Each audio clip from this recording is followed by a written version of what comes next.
ভ্যাপসা গরমের মধ্যেই স্বস্তির খবর দিল আবহাওয়া অফিস।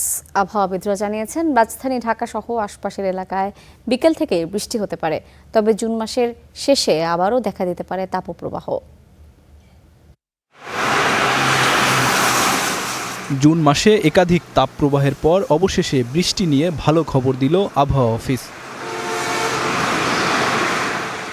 দেরি করে হলেও দেশে মৌসুমি বায়ু প্রবেশ করেছে। ইতিমধ্যে কিছু এলাকায় এটি ছড়িয়েও পড়েছে, ফলে দেশের বিভিন্ন এলাকায় দেখা গেছে বৃষ্টি। আবহাওয়া অফিসের ঝড় সতর্কীকরণ অফিসের কর্মকর্তা বজলুর রশিদ বলেন, রাজধানী ঢাকা সহ আশেপাশের এলাকায় বিকেল থেকেই বৃষ্টি হতে পারে। এছাড়া আগামী ৭ দিন দেশের বেশিরভাগ এলাকায় এই বৃষ্টি অব্যাহত থাকতে পারে। ইতিমধ্যে মৌসুমী বায়ু বাংলাদেশে প্রবেশ করেছে। আগামী ৭ দিনের ভিতরে দেশের মেজর পার্টই বৃষ্টি হবে, বিশেষ করে আপনার ইস্টার্ন পার্ট এবং সাউদার্ন পার্টেও বৃষ্টি হবে।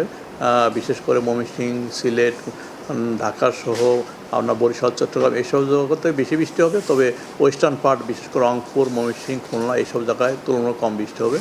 বৃষ্টিপাত হলেও সার্বিক তাপমাত্রায় বড় পরিবর্তনের সুযোগ নেই জানিয়ে তিনি বলেন, জুনের শেষ দিকে দেশের বিভিন্ন অঞ্চলের উপর দিয়ে বয়ে যেতে পারে মৃদু তাপপ্রবাহ।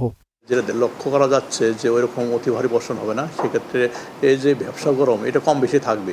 এই মাস শেষের দিক দিয়ে আবার তাপমাত্রা অনেকটা বেড়ে যাবে এবং অনেক জায়গায় আপনার মৃদু আকারে হিট ওয়েভ চলে আসতে পারে। আইমন সাজিদ, স্টার নিউজ, ঢাকা।